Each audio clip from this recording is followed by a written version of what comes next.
Welcome to Interviews with Ingrid, a production of the Prince George's County Council. We're talking about issues important to you, our citizens, and to the future of Prince George's County: economic development, education, public safety, health, and the environment. Thanks for joining us. Time now for Interviews with Ingrid, with your host, Council Chair Ingrid Turner.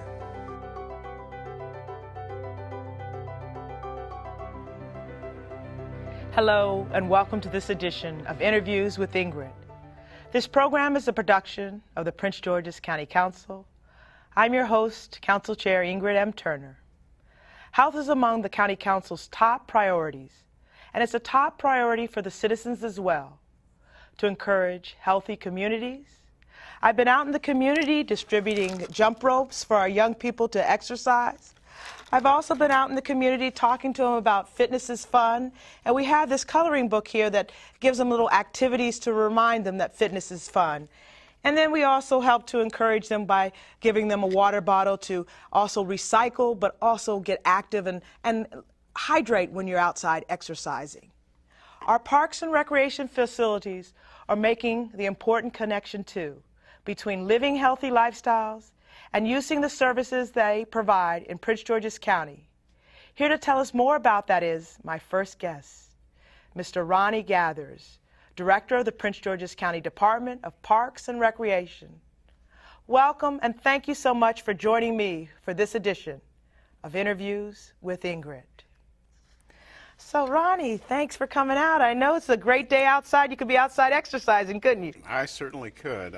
Thank you so much for welcoming me to tell a little bit about the Department of Parks and Recreation. We've got, a host of activities that are going on pretty much 24/7, and I'll be glad to share some of that information with you today. All right. Well, before we actually get into the, parks and recreation about the Maryland National Capital Park and Planning, tell me a little bit about yourself. How long have you been with Parks and Recreation? I've been with the Commission for about 22 years, and I used to work with the Department of the Army for a few years and was in the military for a short period of time. But the breadth of my experience has come with the Commission in both Montgomery and Prince George's counties. And I look to be here for a few more years to where I can share some of my goals and attributes about how I think Parks and Recreation services should be delivered. Right. So you've been the director now for how long? For about 4 years. I was appointed in 2007 as deputy director, and then I became director in a short period after that. Right. So what are some of your priorities for the Parks and Recreation Department? The main priority for me as a director is to be able to get folks out and into our park system. I started in this career path because I grew up in a rather rural community where there were not very many recreational opportunities available. Mm-hmm. So I saw the result of that through some of the friends that I had initially and what path they went down because they weren't engaged in active recreation. So my goal has been to really look at how recreation services are provided, not only in this county but nationwide, and to figure out a way to develop a program where we can do a curriculum-based recreation approach to recreation in Prince George's County. And that involves really being able to design a set of recreation activities from the time a child is about 6 or 7 years old, give them a curriculum of experiences through the age of 17, because every kid is not a sports fanatic.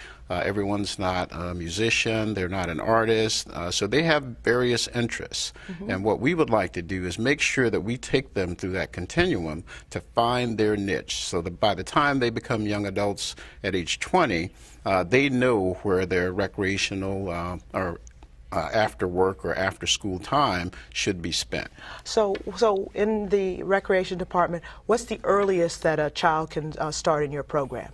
Typically it's 6 years old. Okay. Usually you can't really measure exactly when they turn 6, so there may be a few that come in at 5.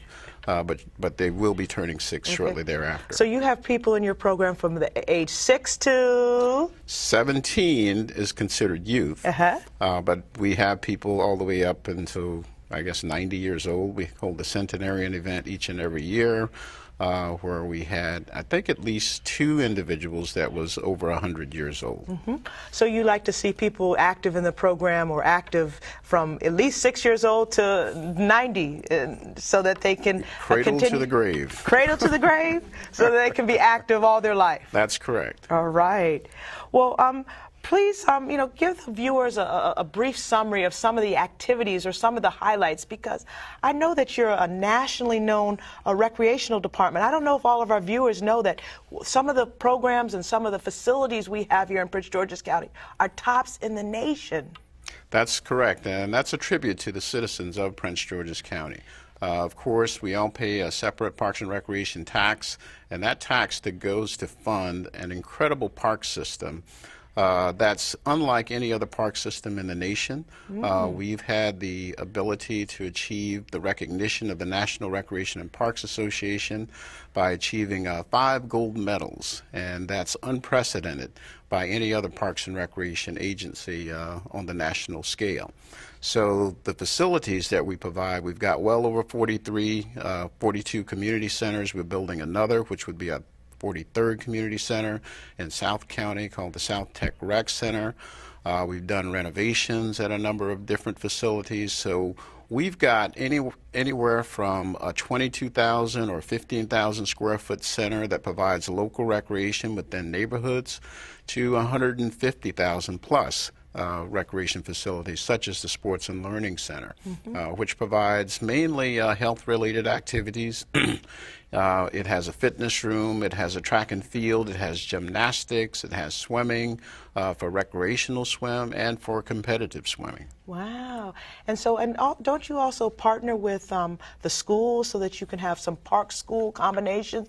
I know that in particular in my district at Heather Hills Elementary School, you're putting in a loop track, and I know that in some of the areas, whether it's Perrywood or other communities, you might have a park-school combination. Tell the viewers a little bit how that works and how that makes the dollars go a little bit further. It does make our dollars go a little bit further, because we're taking advantage of assets that are already there, that our taxpayers have already paid for.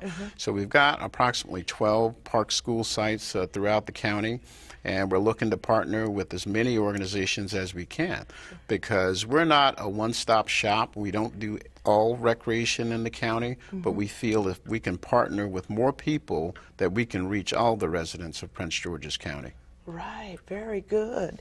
And then I know that, the County Council's one of our core values is a commitment to access to quality health care. And we've been working hard for the citizens in this regard, and I know you too have. How is the Department of Parks and Recreation helping to make Prince George's County healthier? Maybe that prescription program, I think I've read about it in your brochure? Right. Prescription Rec is a new program that we are doing as a partnership with the Health Department in Prince George's County, Dr. Shell. But before I go into that, when we talk about health of our county, I tend to look at it more holistically than just the health attributes that we provide through our programs. I look at the fact that we provide social benefit to many of our communities. When we do these large festivals, it's really trying to figure out, how do you build community? We've gone to a nation of building subdivisions. It's a very transient sort of model. And what we have done is we've looked at the fact that people don't always know their neighbors right down the street, 2 or 3 houses down. So if we can provide activities to get people out of the house, away from the Blackberries, away from the TVs, and into our parks, that's the way that you affect lives in big ways. We also provide public safety. We've got a park police unit of about 122 officers, and even though they're designated for patrolling parks, they travel through communities to over 400 parks throughout our county, over 500 square miles. Wow. And what that says is it's visibility within our communities, and that's what you find is a deterrent to crime. So in addition to patrolling our parks, which is extremely important because of the fact that you can't participate in a program if you don't feel safe. Right, exactly. So we focus very much on the safety, much like our Safe Summer program, where we provided activities for kids late at night, late night recreation during the summer when they're out of school with nothing to do. we want them to be actively and constructively engaged. Yeah, that is so important. I think that program was recognized last year for an award also, wasn't it? Yes, we got an award from the National Association of Counties for one of the most innovative programs, which is Safe Summer. And in that program, it showed a direct correlation to a reduction in crime in the communities where we implemented it. Yeah. I think our children, our young people, they just want something to do. They want constructive things to do, and they like being active in their community. So we talked a little bit about the youth, and now let's talk a little bit about our seniors. Are there programs for seniors? And how, you mentioned, I think, like 400 programs or 400 parks that we can, if I'm a citizen, how do I know about where those parks are and where to find them? Well, the easiest way is to go to our website, okay. PGParks, www.pgparks.com. And on that website, we've got a search tool where you can put in your zip code and you can find programs, parks, and services that are in close proximity to where you live. Mm-hmm. So that's the easiest way. And if you don't have a computer available, you can go to one of our centers and you can pick up what's called the guide. And this guide lists hundreds of programs that we sponsor annually throughout the department. And that guide is produced 4 times a year. This happens to be the summer guide that emphasizes our Juneteenth program, which was just conducted back on the 18th of June. Right. That was a very successful program. Very good. I've been to many of your programs, and I'm always out in the community trying to exercise and trying to stay healthy. So, many of my citizens have always talked about, smoke-free, tobacco-free centers. How is Prince George's County doing on that front? That's a fairly new initiative that we just took on. And what's going to help us do that is some of the partnerships that we've already initiated with the health department. We recently received a grant from the National Recreation and Parks Association, from the CDC. We were one of 10 agencies out of the whole nation to participate in a grant award of about $400,000, which translated into about $40,000 for us. So that has leveraged us in a position where we can do some programmatic things that's going to affect the health of our communities in different ways. But kind of getting back to, I guess, your earlier question that I skipped over was on the prescription rec. Right. That program is one where we've looked at the health of Prince George's County and know that hypertension, as well as some of the other chronic diseases such as diabetes, is affecting our communities in a major way.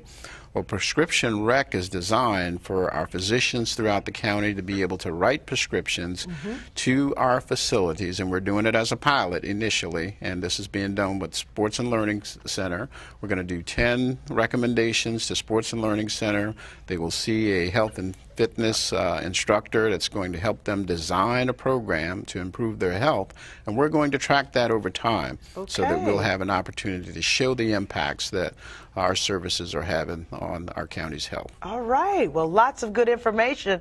Thank you so much, Director of Parks and Recreation, Ronnie Gathers, for being such a great partner and helping us to get this conversation about health and wellness and recreation started. You've been a wonderful guest, and your work for our citizens is very much valued and appreciated.